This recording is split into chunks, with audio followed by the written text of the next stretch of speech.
дядька мелкий вырашил бухнуть горелки. Ховаясь от жонки Ирины, ён покатился под куст ашины.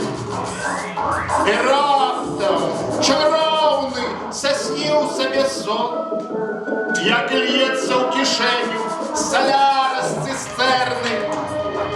На беду по стяжине бег утробы зверь мясожерный. Завывлившийся с-под кишени живот недалеко покусал обураны янот.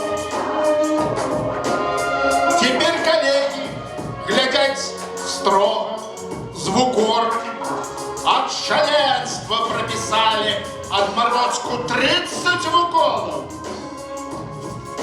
Не отзначить аванс, не бухнуть на дорогу, все житье сапсовал. Для сны отморозку.